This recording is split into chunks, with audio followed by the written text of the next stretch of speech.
এই রাত্রে এত মানুষ কেন আসে? আল্লাহ আলাম, বাহ্যিক দৃষ্টিতে এটাই মনে হয় যে এই রাতে এত মানুষের ভিড় এই জন্য হয় যে এই রাতে এসে একটু আল্লাহর কাছে কান্নাকাটি করে আল্লাহকে একটু কোন রকম যদি আমি একটু চেষ্টা করে বাইলটা আমার পক্ষে ভাগ্যটা লেখাই নিতে পারি, তাইলে সারা বছর আমার আর পায় কে? ঠিক না বে ঠিক? অথচ বছরের ইবাদতের জন্য সবচেয়ে সেরা এবং শ্রেষ্ঠ রাত কোনটা? লাইলাতুল কদর, শবে কদর রমজানের শেষ দশকে আছে। সেই রাতে ইবাদতের জন্য এত চেষ্টা আমাদের হয় না। ভাইরা আমার, আপনার ভাগ্যে ভালো কিছু লেখা হোক এটা যদি আপনি চান, প্রথম কথা হলো ভাগ্য লেখনটা কখন হয়?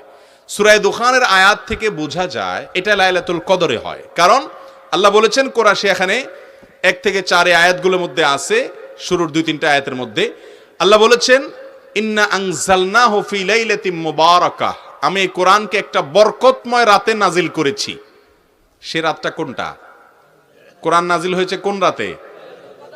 লাইলাতুল কদরে। দলিল আল্লাহ কোরআনেই বলেছেন, ইন্না আনজালনাহু ফি লাইলাতিল কদর, লাইলাতুল কদরে কোরআন নাজিল করেছি।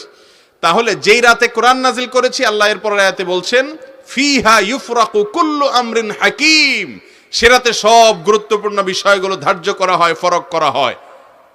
তাহলে ভাগ্য নির্ধারণটা হয় মূলত লাইলাতুল, যদিও বান্দাকে সৃষ্টি করার 50,000 বছর আগে আল্লাহ তাআলা অনেক কিছু তাকদীর ঠিক করে রেখেছেন, সেটার আবার বাৎসরিক যে বাজেট সেটা হয়ে থাকে লাইলাতুল কদরে।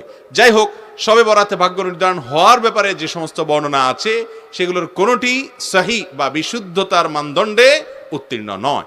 এবার আসি মূল বিষয়, যে ভাগ্য সুপ্রসন্ন হবে কিভাবে? আল্লাহ আপনার কপালে ভালো কিছু লিখবেন কি করলে?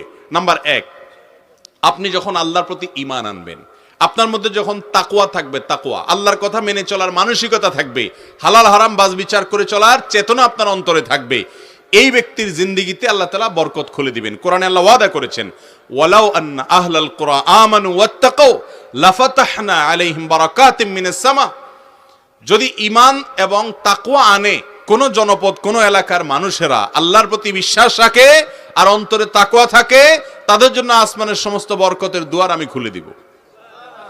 আপনারা বলতে পারেন, হুজুর ঈমান আনলে, তাকওয়া অনুযায়ী চললে, আল্লাহর আদেশ মেনে চললে যদি সব ভাগ্যে ভালো কিছুই লেখা হয়, তো আফ্রিকান মুসলমানদের এত দুরবস্থা কেন? বার্মিজ মুসলমানদের এত দুরবস্থা কেন? কাশ্মীরের মুসলমানদের এত দুরবস্থা কেন? এটা হয়তো আপনি বলবেন। এর উত্তরে আমি বলবো যে আল্লাহ রাব্বুল আলামিন মানুষের জীবনে বারাকাহ দেওয়া, সুখ এবং শান্তি দেওয়ার মানে এই নয় যে তাকে প্রচুর পরিমাণে প্রাচুর্য দিলেন। একজনকে আল্লাহ অনেক প্রাচুর্য দিলেন, অনেক টাকা পয়সা দিলেন, অথচ তার জীবনে বারাকাহ বা কল্যাণ দিলেন না। সে টাকা পয়সা বহন করলো ঠিক, কিন্তু সুখ এবং সমৃদ্ধি, মানসিক যে প্রশান্তি, এই প্রশান্তিটা সে অর্জন নাও করতে, আছে না নাই?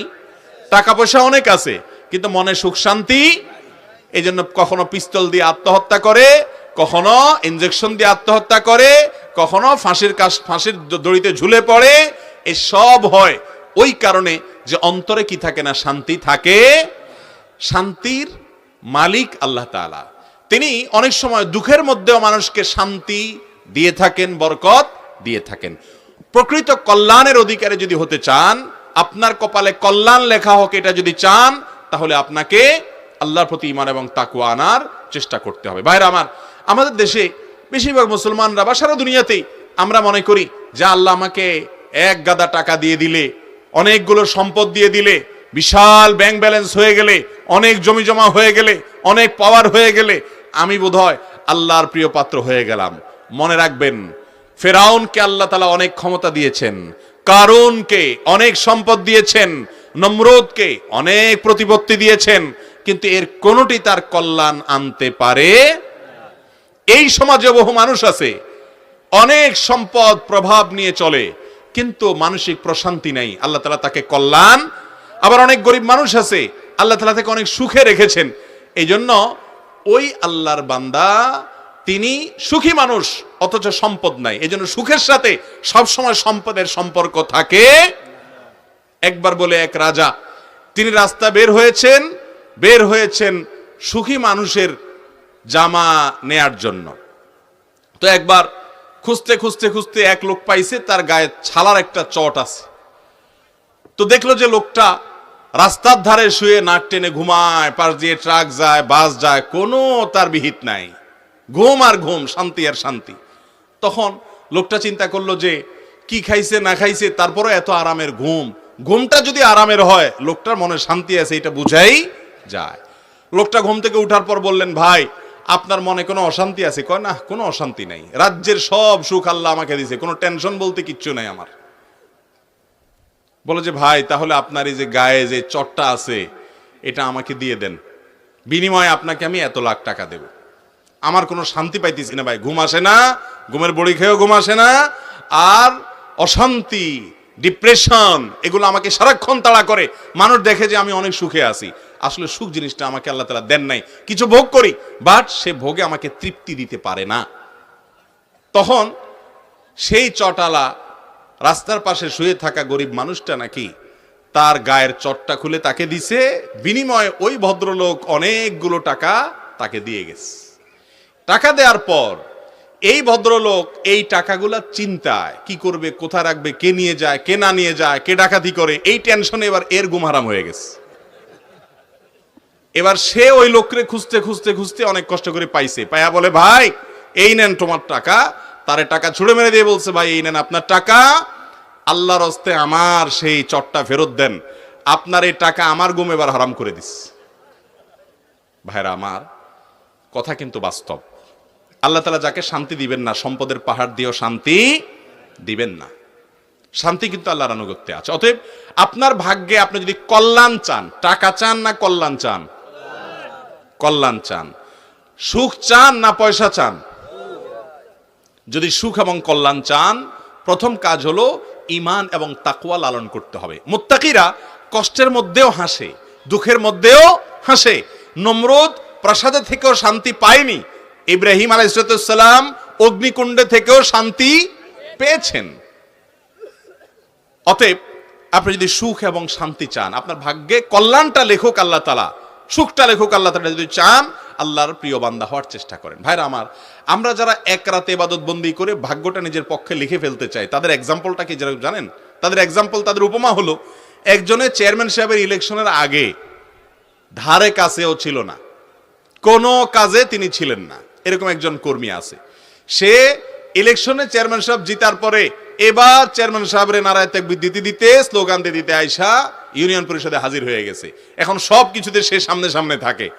আরেকজন, সে সারা বছর পুরা নির্বাচনের মৌসুমে চেয়ারম্যান সাহেবের ইলেকশনের জন্য অনেক কাজ করছে, খাটাখাটনি করছে, অনেক পরিশ্রম করছে। এই দুইজনের মধ্যে চেয়ারম্যান সাহেব গম টম নিজে যা পাবেন, এখান থেকে যদি কোনো দুর্নীতি চুরি টুরি করার সুযোগ দেয়, অথবা বৈধভাবে কোনো সুযোগ দেয় বা নিজের কাছে রাখে, আপন বানায়, কারে বানাবে? প্রথমটারে না দ্বিতীয়টারে? যে আমার ক্যাম্পাস করেছে, যে আমার সারা বছর কাজ করেছে তাকে, নাকি যে জিতার পরে আয়সা একদিনের জন্য আয়সা ভালো হওয়ার চেষ্টা করতেছে তাকে? সারা বছরেরটাকে না? আপনি কিভাবে আশা করেন যে সারা বছর নামাজ কালাম পড়বেন না, আল্লাহর কোনো কথা মানবেন না, এক রাতে এসে মসজিদে কান্নাকাটি করে ভাগ্য সব ঠিক করে ফেলাবেন? কিভাবে আশা করেন আপনি? কথা ঠিক না ঠিক? অতএব ভাগ্য আমাদের জন্য যাতে সহায় হয়, আল্লাহ যেন আমাদের কপালে ভালো কিছু লেখেন, এটার জন্য এক রাত নয়, সারা বছর আল্লাহর আনুগত্য করার, আল্লাহর কথা মেনে চলার প্রতিজ্ঞা করতে হবে। নাম্বার 2, আত্মীয়তার বন্ধন রক্ষা করা। এটা ভাগ্য সুপ্রসন্ন হওয়া, কপালে ভালো কিছু লেখা হওয়ার অন্যতম একটা বড় কারণ। নবী করিম সাল্লাল্লাহু আলাইহি সাল্লাম বলেছেন বুখারীর হাদিসে, মান সাররাহু আন ইউবসাতা লাহু ফি রিজকিহি আও ইউনসালাহু ফি আসারিহি ফালিয়াসিল রাহিমা। যে ব্যক্তি চায় তার রিজিক আল্লাহ তাআলা অনেক বাড়িয়ে দেখ, রিজিকে বরকত হোক, কল্যাণ হোক, তার হায়াত এবং জীবনে বরকত হোক, এটা যদি কেউ চায় তাহলে সে যেন আত্মীয়তার বন্ধনগুলো রক্ষা করে। রক্ত সম্পর্কীয় আত্মীয়, ভাই বেরাদার, আপনার বোন, ভাতিজা, আপনার ফুফু, আপনার চাচা, আপনার মামা, খালা, এই যে রক্ত সম্পর্কীয় মানুষগুলো আছেন, বাবা মা তো বটেই, এই মানুষগুলোর সাথে যদি আপনি খুব বেশি যোগাযোগ রাখেন, সংযুক্ত রাখেন, সম্পৃক্ত থাকেন, ভালো সম্পর্ক রাখেন, হাই হ্যালো রাখেন, সাধ্য অনুযায়ী পাশে দাঁড়ান, আর কিছু না হোক সম্পর্ক যেন খারাপ না হয় সে চেষ্টা করেন, তাহলে আপনার জীবনে বরকত নেমে আসবে ইনশাআল্লাহ। তৃতীয়ত, আপনার ভাগ্যে ভালো কিছু লেখা হবে যদি আপনি আল্লাহর প্রশংসা করতে শিখেন, শুকরিয়া আদায় করতে শিখেন। আল্লাহ বলেছেন, লা ইন শাকারতুম লা দান্নাকুম, যদি তোমরা আমার কোন নিয়ামত পাওয়ার পর কৃতজ্ঞতা আদায় করো, আলহামদুলিল্লাহ বলো, শুকর আদায় করো, যে নিয়ামত পাইছো এটাকে আমি আরো বাড়াই দিব। অতএব যা পেয়েছেন, আল্লাহ যা দিয়েছে, অন্যকে কি দিয়েছে এটা নয়, আপনাকে যা দিয়েছে এজন্য মন খুলে আল্লাহকে শুকর আদায় করে বলেন, আল্লাহ অনেকে তো এটাও পায় নাই, আমি যেটা পেয়েছি, অতএব আপনি যে দিয়েছেন এজন্য আপনার প্রশংসা। এই প্রশংসা করা মানে হলো আপনার নিয়ামত আরো বৃদ্ধি হয় ইনশাআল্লাহ। অতএব অনেক মানুষ আছে নিয়ামত না পাইলে, একটু এদিক সেদিক হলে, একটু কম পাইলে অস্থির হয়ে যায়, নাশকর হয়ে যায়। ভালো করে শুনে রাখেন, এই পৃথিবীতে নাশকরকে কখনো আল্লাহ তাআলা নিয়ামত দেন না। বহুত নাশকর আছে দেখবেন সারা জীবন হাউতাস করে, নাই নাই কিছু হলো না রে, গেল না রে, শেষ হলো রে, কপাল পড়ে, আমি শেষ হয়ে গেলাম, ধ্বংস হয়ে গেলাম, ভাগ্যরে গালিগালাজ করে, এগুলো সারা জীবন কপাল পড়াই থাকে। আর যারা যা পাইছে এটার উপর শুকর আদায় করে, আল্লাহ তাদের নিয়ামত বাড়িয়ে দেন। অতএব 3 নম্বর আমল হলো ভাগ্যে ভালো কিছু লেখার জন্য আল্লাহর প্রশংসা করা, যা পাইছে এটা শুকর আদায় করা। 4 নম্বর হলো সাদাকা করা, দান। দানে ধন বাড়ে। আপনারা দেখেছেন গ্রামে বিশেষ করে চাপকল আছে না, চাপকল যখন পানির লেয়ার নিচে নেমে যায়, আপনি জগে করে পানি নিয়ে আসেন, এই পানিটা আনার পর কি করেন আপনি? আপনি কি সেগুলো ঢেলে আরো চাপ দেন, নাকি বলেন না বাবা যেটুকু আছে এটুকু আমার কাছে থাকুক, যদি মোটেও পানি না ওঠে তাহলে কি হবে, তার সাথে যেটুকু আছে এটুকু আমি ধরে রাখি? এটা করে কেউ? বরং যেই জগ আছে ওই জগ দিয়া চাপ শুরু করে, এরপরে এমন পানি উঠে যে আর জগ বইরাও কুলান যায় না। ঠিক না ভাই? ঠিক ঠিক একইভাবে যারা অভাবে আছেন, আপনার সাধ্য অনুযায়ী কিছু কিছু দান করেন, গরিব মানুষকে, অভাবী মানুষকে কল্যাণের পথে একটু একটু দান করেন। আপনি 1000 টাকা আছে, 10 টাকা দান করেন। দান যত করবেন আল্লাহ তাআলা তার ধনকে বাড়িয়ে দেয়, সম্পদকে বাড়িয়ে দেয়। আর কৃপণ এই ব্যক্তি দেখা যায় হয়তো অনেক পয়সা করি আছে, সে সব সময় ভিখারির মতো, তার টান থাকে, অভাব থাকে, কখনো অভাব দূর হয় না।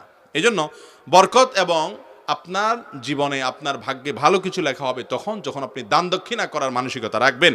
এবং নাম্বার 5 এবং সর্বশেষ এই নাম্বারটি বলবো, সেটা হলো বেশি বেশি আল্লাহর কাছে ইস্তিগফার করা। এটা জীবনে বরকত নাজিল হওয়ার কারণ। কোরআনে কারীমে সূরা দাহরে আল্লাহ তাআলা বলেছেন, ফাকুল তাস্তাগফিরু রাব্বাকুম। নূহ আলাইহিস সালাম বলেছিলেন তার জাতিকে, তোমরা তোমাদের রবের কাছে ক্ষমা চাও, নিজের পাপের জন্য ইস্তিগফার করো, মাপ চাও। লাভ হবে কি? ইন্নাহু কানা গাফফারা। 1 নম্বর হলো ক্ষমা চাইলে মাপ পাবা, আল্লাহ ক্ষমাশীল। আর এরপরের কথা হলো যে ওয়ায়ুমদিদ লাকুম বিআমওয়ালিন ওয়া বানিন, সম্পদ, সন্তান, এই সবগুলো দিয়ে তোমাদেরকে আল্লাহ তাআলা সমৃদ্ধ করবেন, রিচ করবেন, এগুলো বাড়িয়ে দিবেন যদি তোমরা ইস্তিগফার করো। ইস্তিগফারের জীবনে সবচেয়ে বেশি বরকত আসে। সব সময় নিজের ভুল স্বীকার করে আল্লাহর কাছে ক্ষমা চাইবেন, আল্লাহ আমারই ত্রুটি, আমারই ভুল, কত ত্রুটি আছে আমি জানি না, হয়তো নিজের ভুলে কথা স্বীকার করবেন, আল্লাহ আপনি মাফ করে দেন, আস্তাগফিরুল্লাহ ওয়া আতুবু ইলাইহি, আস্তাগফিরুল্লাহ ওয়া আতুবু ইলাইহি। যত ইস্তিগফার করবেন জীবনে তত ভালো কিছু আপনার ভাগ্যে লেখা হবে, জীবনে বরকত আসবে ইনশাআল্লাহ। সেই সাথে আল্লাহর উপরে তাওয়াক্কুল করবেন, এই কাজগুলোর মাধ্যমে ভাগ্যে ইনশাআল্লাহ ভালো কিছু লেখা হবে। এর বিপরীতে আল্লাহর অবাধ্য হলে, আল্লাহর নাফরমান হলে তার কপাল পোড়া হয়, তার ভাগ্য খারাপ হয়। এর পাশাপাশি যে ব্যক্তি নিয়ামতের নাশকরি করে, আল্লাহর নিয়ামতের শুকর আদায় করে না, এরও কপালে ভালো কিছু লেখা হয় না। অতএব আপনি যদি চান আপনার ভাগ্যে ভালো কিছু লেখা হোক, তাহলে এই কাজগুলো করবেন। আর ভাগ্য খারাপ হয় এরকম কাজগুলো বেশি আল্লাহর নাফরমানি এবং গুনাহের কাছ থেকে বেঁচে থাকতে হবে। আল্লাহ তাআলা আমাদের সবাইকে দুনিয়াতে সৌভাগ্যবান করুন, আখিরাতেও সৌভাগ্যবান করুন। অনেক মানুষ আছে দুনিয়াতে হয়তো সুখ স্বাচ্ছন্দ্যে থাকে, আখিরাতে দুঃখী হয়। অনেক মানুষ দুনিয়াতে দুঃখী হয়, আখিরাতে সুখী হয়। আর কিছু মানুষ আছে দুনিয়াতেও সুখী, আখিরাতেও সুখী। এজন্য নবী সাল্লাল্লাহু আলাইহি সাল্লামকে আল্লাহ তাআলা দোয়া শিক্ষা দিয়েছেন, আমাদেরকে দোয়া শিক্ষা দিয়েছেন, রব্বানা আতিনা ফিদ দুনিয়া হাসানা ওয়া ফিল আখিরাতে হাসানা। আল্লাহ দুনিয়াতেও আপনার কাছে ভালো চাই, আখিরাতেও ভালো চাই। আল্লাহর কোনো অভাব আছে? অতএব আল্লাহর কাছে দোয়া করব দুটোটার জন্য ইনশাআল্লাহ। আল্লাহ আপনার ভাগ্যে ভালো কিছু লিখবেন। যদি আপনার ভাগ্যে ভালো কিছু দেখতে না পান, ধৈর্য ধারণ করবেন, অস্থির হবেন না, কারণ আল্লাহ তাআলা অনেক সময় পরীক্ষা করেন, এরপরে দেন। আল্লাহ তাআলা আমাদের সবাইকে মেনে চলার তৌফিক দান করুন।